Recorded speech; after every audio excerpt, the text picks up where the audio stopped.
Yes, I'm Reverend Heidi Alfrey, and I was here for a couple of years that were such a highlight of my life. And I've moved to Santa Barbara, California. You're all welcome. And I'm at Unity of Santa Barbara as their senior minister. So everybody, come on out anytime.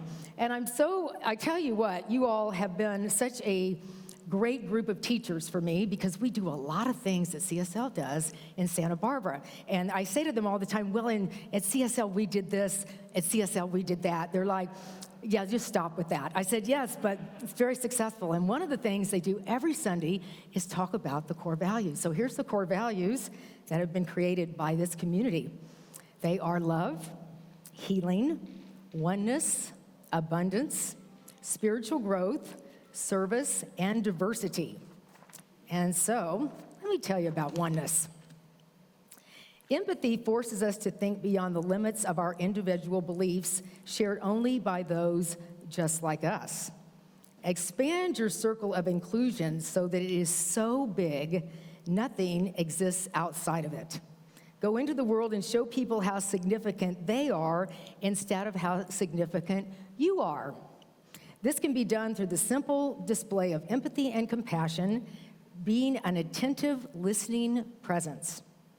Oneness is not something you're going to accomplish one of these days. Oneness is already you. It always has been, and it always will be. So let me tell you something about this community that really was about oneness. It inspired me as in inspiring our community in Santa Barbara. And that was your event from last night. Hats off to heroes, right?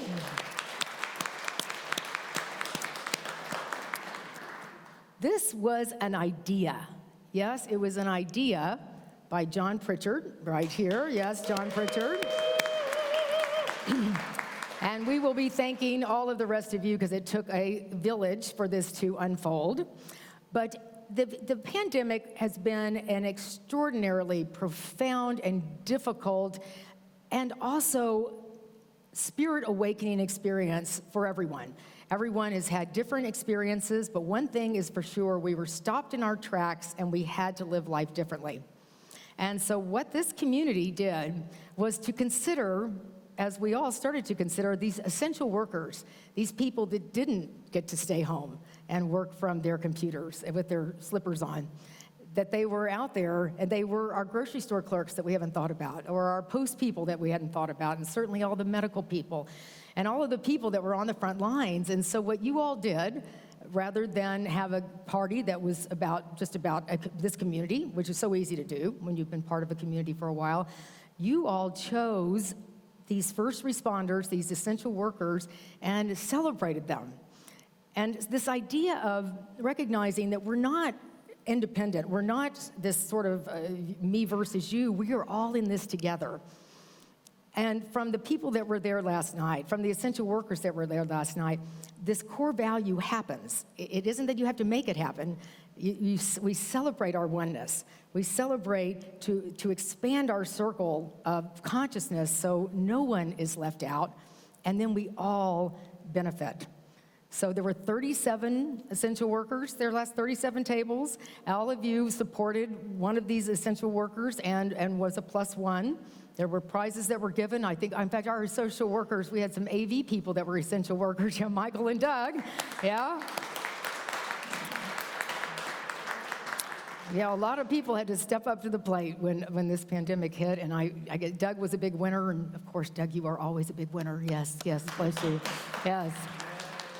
And Michael ran some air miles. So come out to California, Michael. Yeah.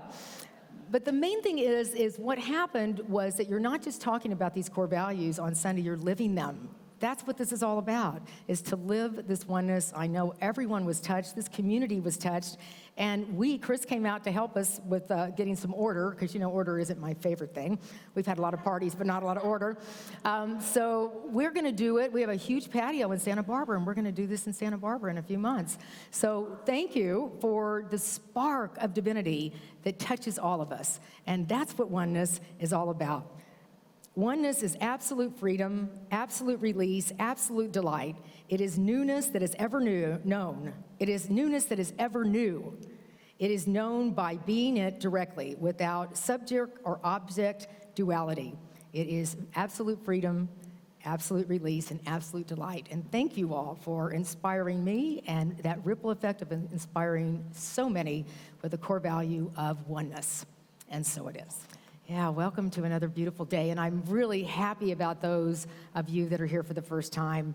I know when I first walked into a New Thought church, I was blown away by understanding that everything I was looking for in life was already inside of me. That there wasn't anything about this life that was about grasping or feeling like there was some kind of emptiness in me that I had to fill, but it was really a fullness that I was going to celebrate.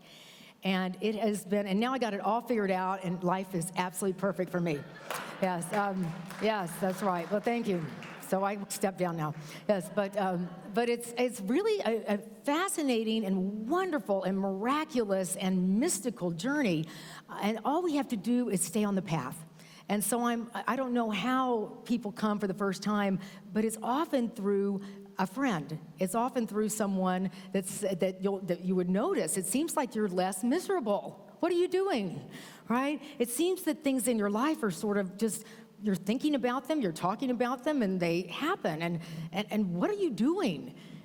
And folks are like, well, I'm in the fertile ground of a community that helps me love me as I'm learning to love myself. That helps me celebrate me as I'm learning to celebrate myself. So welcome. And I always say the VIPs really are the ones that it's their first time, because it's something big gets us to these communities. Something really important gets us to these communities. So thank you, Dr. Chris and Reverend Ben. I'm just so happy to be standing here and being part of that wonderful ministerial team.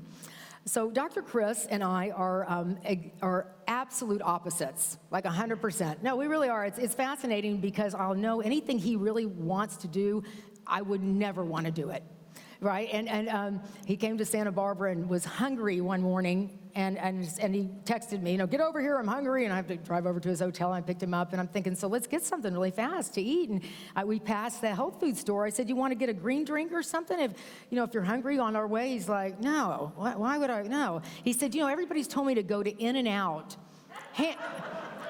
hamburger place. I'm like, I haven't been there. I think that's fast food. And he's like, I know, that's where I want to go. I said, I don't think there is an In-N-Out in Santa Barbara. I don't think we have that. And I look it up, and it's in a town like 20 minutes away. I'm like, so, okay, you're hungry, and you want to go eat fast food 20 minutes away. Am I getting clear about this? And, and I just, I really love him. So I have to be nice, and it's like, okay, here we go, doctor. Here we go. So, and then we get there, and there's a line, like four lines, like 10 cars deep, and I was like, and he's like, no, we can do some work while we're in the car. I'm like, you're really, I'm glad you've got a spiritual foundation, because really, otherwise, Anyway, but I love him. Yeah, we have a lot of fun just going, and like he'll say, how do you know that about someone? I'm like, because I ask questions. I know things. All right, so the talk that one of the things that he does is he gets these books organized for the whole year, like last year, okay? I don't know what we're doing in March in Santa Barbara, but anyway, so this talk, I think Easter's coming. We're gonna do something for Easter. But so the idea is, the talk for today was get wired.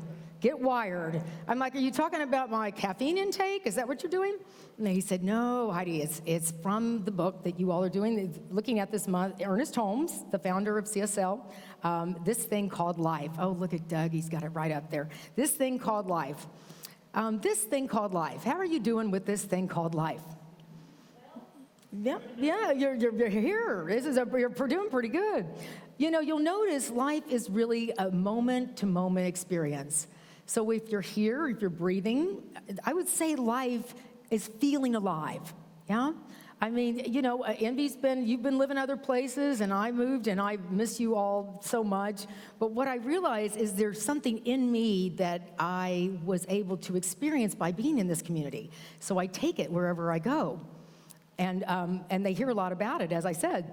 So we're really blessed by the places where we go and how we expand. You don't have to travel to do that. But then there's more of you when you're here. So wherever we are is where life is, and it's always really a beautiful thing. All right. So when I looked up Get Wired, as I looked at what does this mean in maybe more common language, it is large amounts of stimulants. That's one, Get Wired. There's another thing about that reinforced with wire. It can be strength, and also being in some kind of wired container. It could be Get Wired. As I was looking it up, I must admit I did find a very humorous thing. There's an orthodontist that has a company that his orthodontist practice is Get Wired. I'm like, I love this guy. Get Wired. Your braces will look great. So as we know, here at CSL, at New Thought Churches, we always talk about not an outer experience of getting wired, but this inner experience of getting wired. And what we're really talking about is not that you have to get wired, that you are wired. You are hardwired to spirit, hardwired. We know that we can feel like we have faulty wiring. We can feel like we have our wires crossed, but truly, your true nature is that you are hardwired. And you can see that if you look at babies. Babies are present. They're not jealous of one another's diapers. They're not, feeling like they don't deserve a hug. They're there. And you were all a baby, just to tell you. For some of us, it was a while ago. But the point is that we all knew that we are hardwired to spirit. So Holmes says that he never experiences anyone that doubts an idea of faith. But his question, this is our first slide, Doug, is that he says, how shall we use this power in order that we may get the most out of life, to give the most back to it? So this is our question. How do we use this power? How do we use it? We flip on a light and lights come on. And so we're using power in that way. But when it comes to our life, sometimes we don't flip on that light. Sometimes we don't recognize this intrinsic experience of being alive and being wired to spirit. Ralph Waldo Emerson talks about it, and we don't have a slide, Doug, so don't go looking for it. He said, let us get our bloated nothingness out of the path of the divine circuits. Let us unlearn the wisdom of the world. So what do you think your bloated nothingness is? It's all the ways that we don't believe in life. We don't see our life as being plugged into the divine circuits. We feel disconnected. We feel uninspired. And we only feel that way because we're not thinking correctly, because we've sort of not been taught what we needed to be taught. So I'd like you to think of, let's say you lose your phone and you start looking for it. Or you have one shoe and you're looking for the other one. And Antonio, wherever Antonio is, I know some people go, Heidi, that doesn't happen to me. And then I say, but Antonio and I say, you don't have enough shoes. Yes. But let's say you're looking for something, okay? And then you find it and you go, oh, there it is. Oh, there it is. So let's say that together, thinking of that thing you just found, okay? Oh, there it is, right? Okay, so there's a peace, right? There's kind of an excitement. So that's what I'm talking about you being wired to all that is, you being wired to the infinite. Oh, there it is, right? It's because what we do, instead of feeling wired, we feel worried. Anybody ever feel worried about anything? Yes, but that's because it's a habit. So today we're going to talk about what it is to be wired, what it is that we're connected to, how we can use it, and then some really good tools to stay in this flow that is your life. How do we use this? Because again, instead of feeling wired, we feel worried. Now, worried is something that you learn. It's what's interesting. All of our masters, Jesus said, "Don't worry about your life." I mean, Jesus didn't say too many things, so we know anything he said, it really mattered. Don't worry about your life. And this was 2,000 plus years ago, and people were worried about the camels, the horses, but they had something to worry about.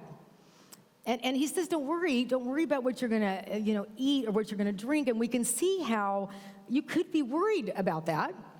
But the truth is, the worry takes away the feeling of being wired. The worry takes away the connection to feeling wired. If the lights go out, if something goes on where the lights go out, it's not that the source of the energy has gone out. It's just that our connection to it has gone out. So what we think, though, is that when we're feeling disconnected, that something is permanently out, but it's not. My mom and 2 sisters are in Houston. Yeah, and I talked to them last Friday, and I said, you guys, I'm looking at my phone here, and it looks like it's going to snow. And my sister actually lives in Anchorage, and she's like, I know, can you believe it? I came all the way from Anchorage to take help with Mom, and it's going to snow. And I said, okay, well, you're wired to everything, Holly, don't forget. Anyway, they love hearing me, call from sunny California or something. But anyway, so they said it's going to snow, and they said, yeah, we're going to go back. They were in Galveston. We're going to go back to Houston. And as you know, it snowed, and it was so cold. And Texas doesn't have, I don't know if my mother owns a pair of closed-toed shoes, they don't have the reinforcements. And so I called them a few days later. I'm staying with a gentleman that doesn't have any news and doesn't have any TV. And so I didn't know what was going on. It's all your fault. I could have checked my phone. It's all your fault. And so I didn't know, but I call my sisters and my mom, and they've been, without, it's cold. My mom had to move out. They moved over to my sister's house, and they're all there. And my sister says, we don't have any water. We're taking the water out of the swimming pool in the community and boiling it. And I'm just sort of, drinking my water going, oh, that's horrible. It really is. And I was feeling awful. But what I noticed with them is that they were wired to each other. Meaning the connection was that they were all talking, they were making plans. In fact, my mom really has needed to move to another place besides her house, and her house is pretty uninhabitable right now. And so they were kind of talking about this silver lining as she's washing dishes with the pool water. I'm like, wow, that's really wired, right? And they said, Heidi, don't come next week, why don't you come in a couple weeks? And I'm like, oh, you sure? Because no electricity and no water sounds like a lot of fun. I was sort of, okay, could you stay in Florida a little while? I'm like, oh, yeah, I think so. I think I could do that. But what was fascinating to me is that they didn't lose hope. They didn't just say, this is the end of everything. They were actually talking about how they could get through it. And this is our idea, friends. This is our idea of being wired. Oh, there it is. Let's say it again. Oh, there it is. Yeah, because see, that's what they're saying. Oh, there it is. We're wired. There's something more than this problem. And if we do this enough and we plug into the divine circuits rather than being our bloated nothingness, we feel that sense of ideas. This is how Ernest describes this force, all right? He says it's a life force. It's energy, it's intelligence, seeking an outlet through everything. You're an outlet through which this force flows. Everywhere we look, we see that life is always in an active state. It is forever doing something. The ethers of the invisible world seem to be teeming with an energy backed up by an intense desire to create. Isn't that so? I have an intense desire to create. We are some part of this, and there is an irresistible desire back of and within us to do things. It doesn't matter whether it is an artist painting a canvas, a minister preaching a sermon. We don't call this preaching, do we? No. Okay, preaching a sermon, or an actor strutting across the stage with things to do, or Antonio strutting across the stage with his singing. So children make mud pies, birds build their nests. A seed planted in the ground is impatient to produce a plant that will bring about a harvest. So see, you're a seed planted in fertile soil, and you're impatient to bring forth that is within you.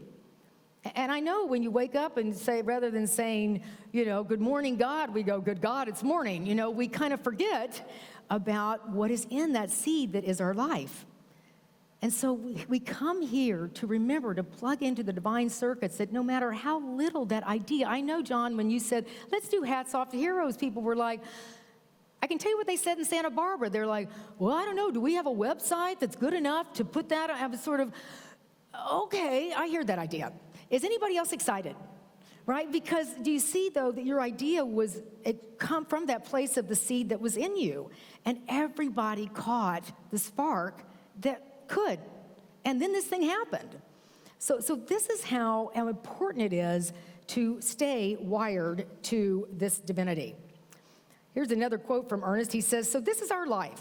Its source is an infinite sea of energy, of power, of love, and wisdom. That's what connects the outer man with the source is its inner life. Those inward thoughts and feelings that make up his or her consciousness, right? So this isn't about the outer, this is about the inner. How many times do we stop and what is going on inside? And how do we project what we want? I always see this service as really working out well before I get here, because I want to use that power, right? But if I worry, if I get scared, then I'm using that power, right? So we want to use wired instead of worried, all right? Now, he calls this mental hygiene. I have a dentist friend that became a minister, and he wrote a book called Mental Floss. That's good, huh? Good stuff. Mental floss. So we're working with our hygiene, right? We take showers, brush our teeth, but what do we do for our mind? We come here. Mental hygiene is just as real as physical hygiene. It's another, and equally necessary. To be well, one must be happy. Happy. What an idea, right? Okay, so let me tell you a little story that may bring some humor. It certainly did to me. And now I just need to find it, and I'm sure I will. All right, so it's, for heaven's sakes. Okay, well, I'm going to have to come back when I find it. I know, I printed it out here. Oh, here we go. Okay. I know, why don't I do different colors? Okay, I wasn't worried because I'm wired. Yes, all right. So here we go. So during a visit to the mental asylum, a visitor asked the director, how do you determine whether or not a patient should be institutionalized? Well, the director said, we fill up a bathtub, and then we offer a teaspoon, a teacup, or a bucket to the patient and ask him or her to empty the bathtub. Oh, I understand, said the visitor. A normal person would use the bucket because it's bigger than the spoon or the teacup. No, the director said, a normal person would pull the plug. Do you want a bed near the window? Yes. We got to laugh about this stuff. But mainly, we got to work with our mental hygiene.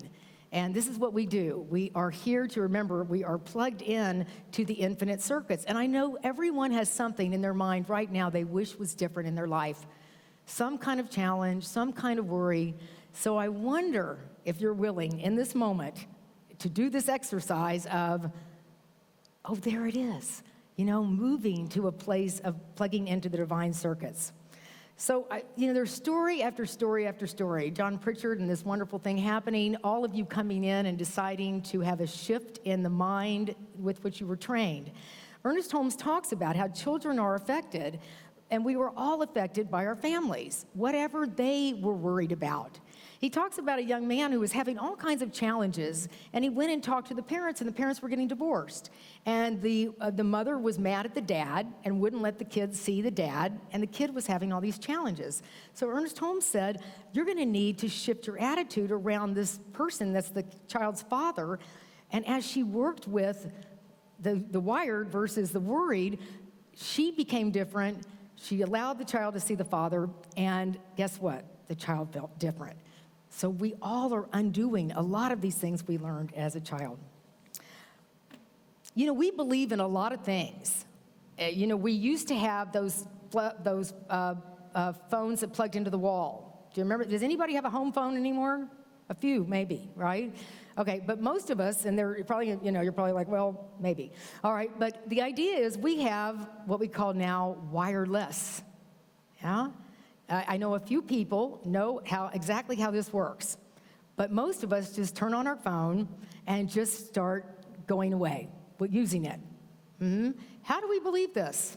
How do you believe in something that you don't know how it works? See, that's faith. Faith is the assurance of things hoped for, but the belief in the thing you can't see. So when John had this idea, he couldn't see this. When I moved to Santa Barbara, I couldn't see how it was all going to work out, but all I needed to hold in my mind was that sense of wellness, that sense of being plugged in. And I love it that everybody now has become very comfortable with, oh, it's in the cloud. The cloud? Really? I used to fly for an airline, and clouds aren't that solid. Nope, they're not that solid. We fly right through them. So the cloud, you say? Yes, but we've all come to believe the cloud is somewhere, really solid. And a lot of my things are up in the cloud. I hope it's, right? But we believe these things because they work.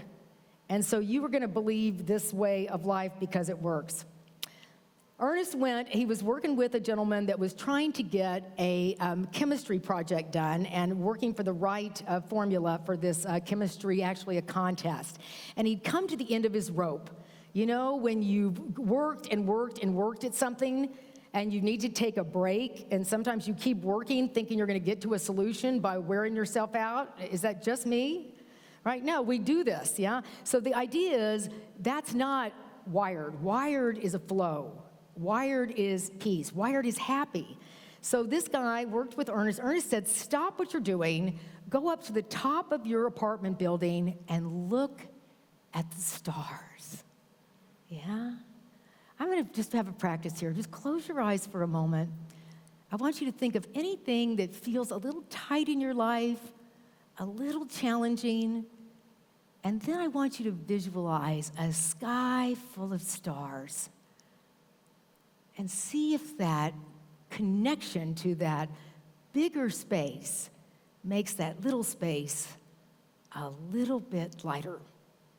And come back, right? So he has the guy look at the stars, and the guy comes back, and there's something more open in him. And he said, this is your commitment, that you need to go and look at these stars. And this is the mantra that he gave him, and we're going to have one in just a little bit, but this is what he said.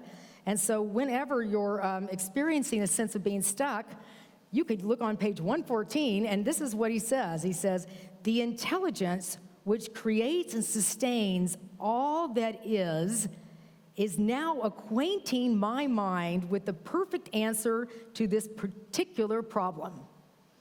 All right? I need to call Houston and tell my sisters, since I'm not coming, the intelligence which creates and sustains all this is now acquainting my mind with the perfect answer to this particular problem.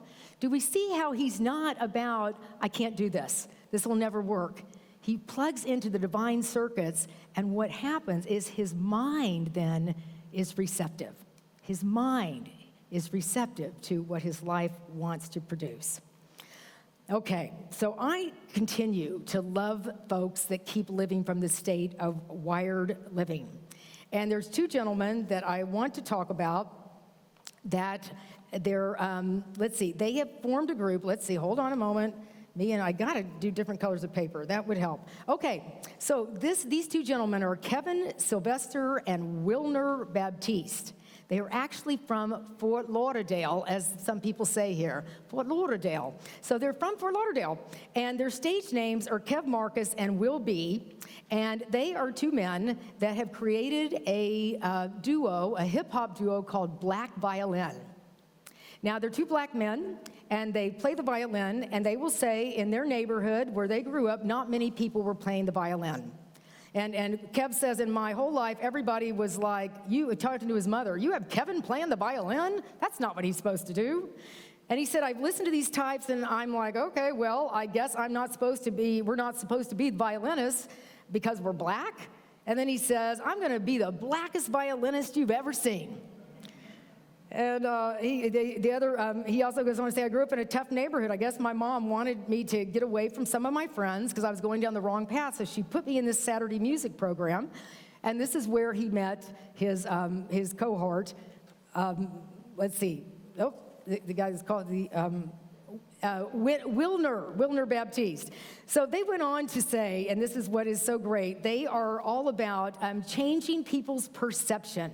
Isn't that what we're doing? We're changing perception. He said, it just came to my mind to change the perception of what the violin could do. There was a tape that he was given about some violin that wasn't just classical, although they know classical music, and they developed this experience of violin and hip hop. And he said, there's nothing like doing something that you absolutely love and affecting people at the same time. No amount of Grammys, no amount of money can really do that for you. Now, ultimately, I have always played the violin because no one expects me to do it. And I like changing people's perceptions of what is possible. So I'm going to give you all, you're going to have a couple of minutes of watching black violin, and it's called Defying Stereotypes.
I love these guys.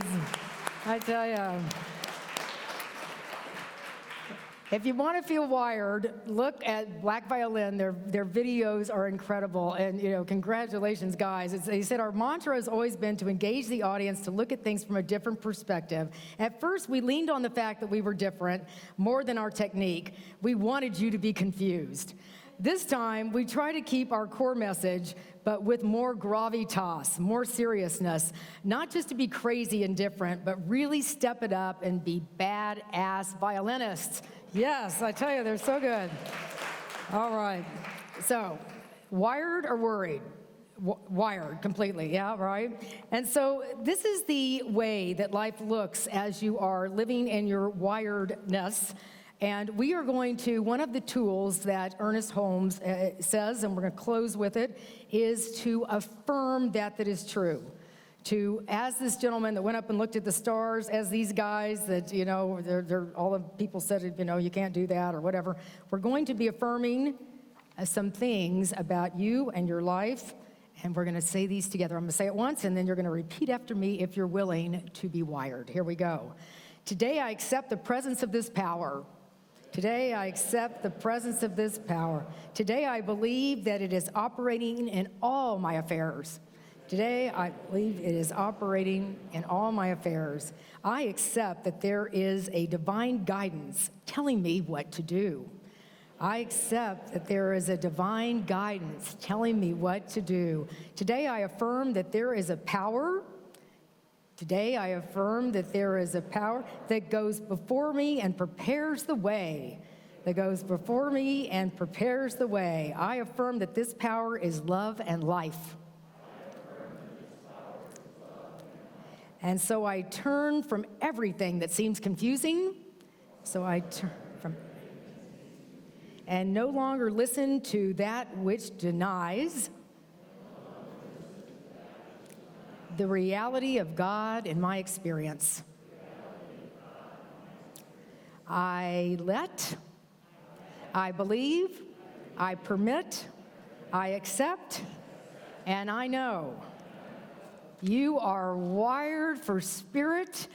You are plugged into those divine circuits, and let your life flow, just like the currents all over this planet, that you are connected to the divine circuits, and you are alive and well and extraordinary. And so it is.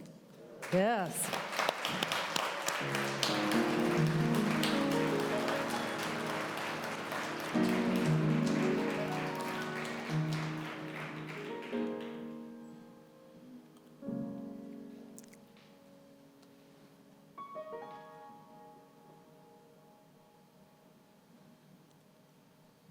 There is a power that is in each and every one of us. It's in every cell. It's in every thought.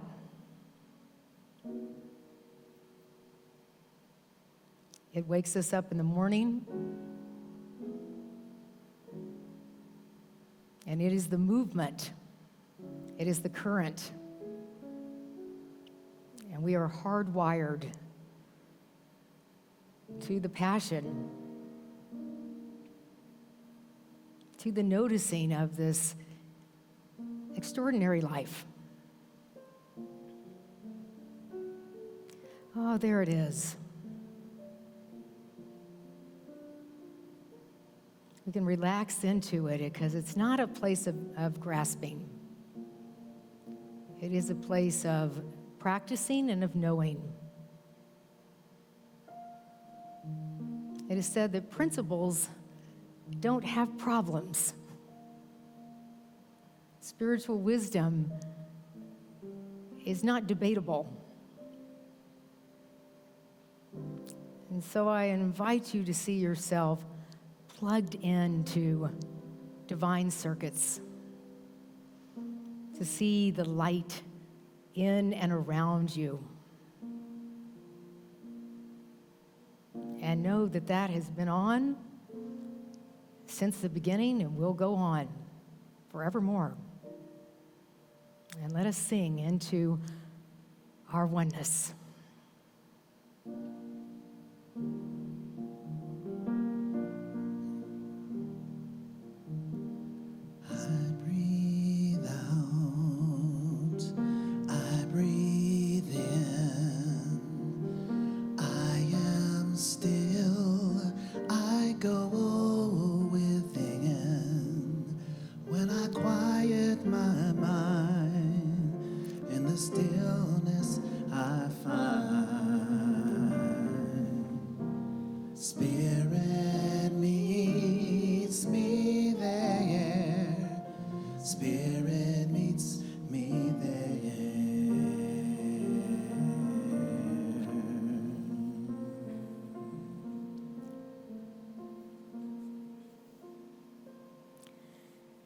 So we're accepting the presence of this power.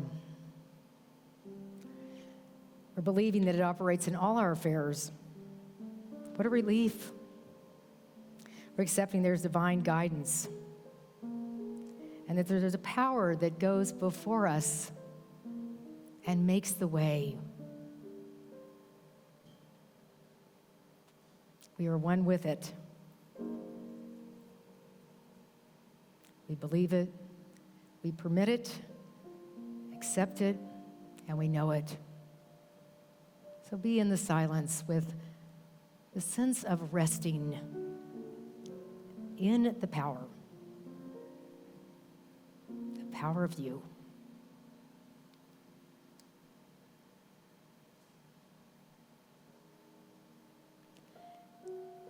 So I invite you to look up at a starry sky, at the infinite, unlimited cosmos, and recognize you are part of the plan. We open our minds, we open our hearts, and we stay there, letting each breath, each thought be something new, be something in the flow. We are hardwired. There is no mistakes of who and what you are.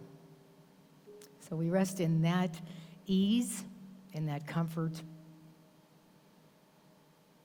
Ah, there it is. And so it is.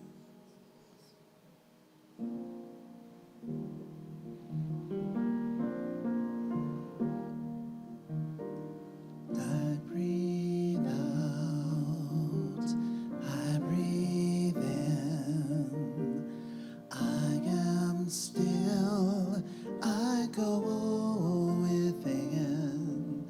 When I quiet my mind, in the stillness I find. Spirit meets me there, Spirit meets me there.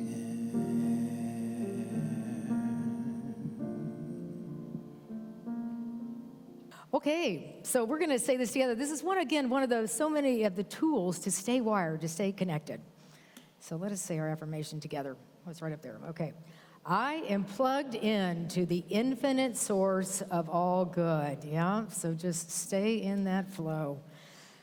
And we breathe in as a final connecting moment here in our service of knowing that all that we're looking for is inside of us. We stay connected to this electric flow of spirit. We're always plugged in, and we just have to let our light shine. We do that by being who we are, by not sacrificing any part of ourselves for other people to like us more or to change because of some kind of story of the world. We are perfect the way we are, and in fact, you being you helps the universe do its thing. So we let go and let guidance happen. We live out loud. We stay wired to all that we are, and we let our light light up the world. And so it is. Thank you for watching, and thanks for supporting CSL. If you'd like to know more about us, check us out on our website or social media. Blessings.